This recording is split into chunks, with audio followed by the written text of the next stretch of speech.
শ্রমিকদের মজুরি বৃদ্ধি, বিভিন্ন মলে শ্রমিকদের অধিক খাটানো বন্ধ করা সহ বিভিন্ন দাবিতে সোমবার শ্রম দপ্তরে ডেপুটেশন প্রদান করল অসংগঠিত শ্রমিক কংগ্রেস। এদিন কংগ্রেস ভবনের সামনে থেকে একটি মিছিলের মাধ্যমে অফিস লেন স্থিত শ্রম দপ্তরের ডেপুটেশন প্রদান করে অসংগঠিত শ্রমিক কংগ্রেস।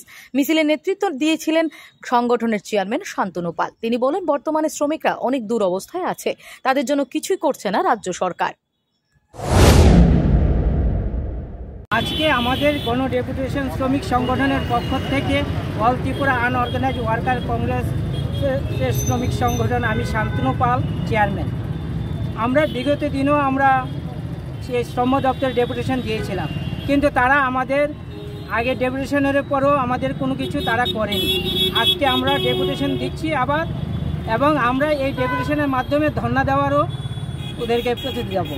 কারণ হয়েছে দিনে দিনে শ্রমিকদের অবস্থা খুব খারাপ হচ্ছে, ওরা কোনো কিছু পাচ্ছে না। বছরে দুবার টোল ফ্রি দেওয়ার কথায় একবারও ওরা পাচ্ছে না। শ্রমিকরা কাজ করতে গিয়ে অ্যাক্সিডেন্ট হচ্ছে, তারও কোনো মর্যাদা পাচ্ছে না। তারপর প্রাইভেট যে ফার্মগুলো আছে তারা 7-8 ঘন্টা কাজের কথা, তাদেরকে দিয়ে 12 ঘন্টা 13 ঘন্টা করে কাজ করাচ্ছে। সবচেয়ে বেশি তো মলগুলিতে তো আরও বেশি তাদের কাজ করাচ্ছে ওদের দিয়ে। আমাদের যে শ্রমিকরা আছে তাদের যেমন আপনার 60 বছর হয়ে গেলে ভাতার দরকার, কিন্তু তারা কেউ ভাতা পাচ্ছে না।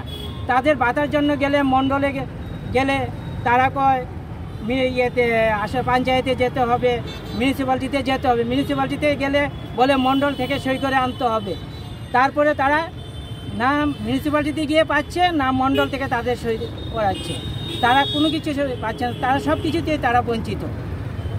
আমরা চাই যে আমাদের শ্রমিকরা যারা আছে তাদেরকে লেবার কার্ড অতি সত্ত্বে দিতে হবে, এবং তাদের যতগুলো পাওনা আছে বিগত দিনে তারা প্রত্যেক মাসে 50 টাকা করে দিয়েছিল। গভর্নমেন্ট আরও 50 টাকা করে দিয়ে 100 টাকা করে দেওয়ার কথা, কিন্তু কোনো কিছু তারা দেয়নি। তারা শুধু তাদের থেকে টাকাই নিয়ে গিয়েছে। তারপর দুর্নীতির পরে তো দুর্নীতি চলছে শ্রম দপ্তরে। আমরা সবগুলির প্রতিবাদে আজকে আমাদের এই গণ ডেপুটেশন।